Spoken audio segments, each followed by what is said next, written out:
Hello everyone, welcome back to the channel. This is Ashutosh Parihar. In the last video, we looked at all the options available for IPM aspirants and students to avail a bank loan. And in this video, we'll be discussing all the pros and cons of taking a bank loan. So the approximate fee structure of the IPM program is close to 35 lakhs. For IIM Indore, it is close to 40 lakhs, and for the BBIMs, it is lesser than 35 lakhs. So the common structure is for the first 3 years, you have to pay 5 lakh per annum, and for the next 2 years, that are your MBS, you have to pay 10 lakh for each year. Now, one thing that I would like to tell you is, let us say you have availed a bank loan of 35 lakh. So as soon as the bank sanction your first amount, that is the 5 lakh, the bank starts charging interest on that. So for example, by the end of the first year, the accumulated amount that you have to pay is 5 lakh 50,000. If we assume that the bank is charging 10% interest rate, so by the end of the first year only, the 10% of 5 lakh, that will be 50,000, you have to pay 5 lakh 50,000. The same is true for all the years. So after 2 years, the bank will charge interest on 10 lakh, after 3 years 15 lakh, after 4 years 25 lakh, and by the time you graduate, the bank will charge you interest on not only 35 lakh, because the amount would have been increased by that time. Okay, so keep that in mind. Now, what we suggest to all of our students and aspirants is never take a loan of entire 35 lakh.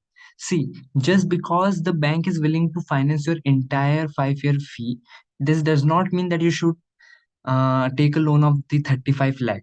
No, never. The reason for that is, no matter which bank option you choose, the interest rates are not that low that it will not have an impact on your long term financials. So what we suggest to the students is, you should pay at least 15 lakh from your own pockets, and you should take a loan of around 21 lakhs. The reason for that is, let us look at the mathematics behind that. So we have used a loan and EMI calculator. So if you have taken a loan of 35 lakh, by the time you graduate after the 5 years, you will have to pay approximate amount of 41 lakh. Okay, because as we mentioned earlier, the bank will start charging as soon as you sanction that amount. So by the time you graduate, you will have a loan of 41 lakh. We have assumed an interest rate of 8%. This is the common interest rate for most of the banks, and we are assuming that you are willing to repay the entire amount in the 6 years post graduation. So this does not include the 5 years of graduation. This is after you get the degree, you will work for 6 years, and you are willing to repay the entire amount within these 6 years. So going by this calculation, you will have to pay a monthly AMI of 71,886 for the next 6 years of your graduation. That is 8.6 lakh per annum. Now see, when you see a package of 20 lakh, this is not your in-hand salary. If you have a package of 20 lakh, that is your cost to company CTC, your in-hand salary will be close to 15 lakh. And now if you remove 8.6 lakh, you will have what, 7, 8 lakh left. You have to manage all your savings and expenses from that 7 to 8 lakh for the 6 years. That is the reason we don't suggest anyone to take the loan of 35 lakh or such a big amount. The second thing is, by the time you will repay the entire amount, you would have paid the banks 51.75 lakh. That is more than 15 lakhs of your initial of your initial loan amount. Okay. Now that's the reason we suggest you to take a loan of 20 lakh. So by the time you graduate, you will have to pay 25 lakh, going by the same method that the bank charges interest on as soon as you sanction the loan from your first year, second year fee. We have kept the same interest rate, and we are assuming the same loan tenure. So for that, the monthly EMI comes out to be 43,000, and that is like 5.2 LPA. So it is a huge difference indeed, because 8.6 and 5.2, it is a difference of 3.4 lakh per annum.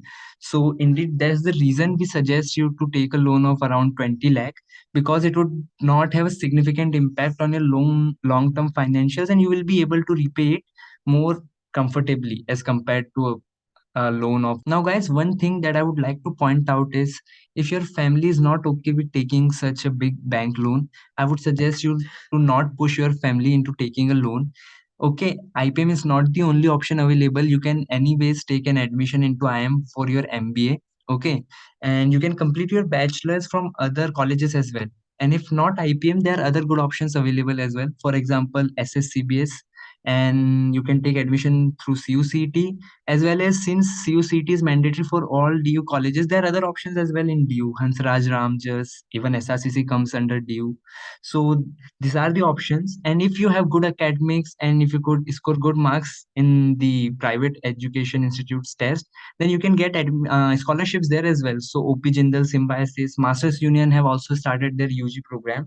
So you can take scholarships and then it will not be that hefty fee for you in this private institute. So these are the other options available. So yeah, thank you for your time in watching this video. We are coming with a lot more videos on topics related to IPM preparation, mock test series. Okay, so stay tuned and do subscribe to our channel. So that's it for now. See you soon.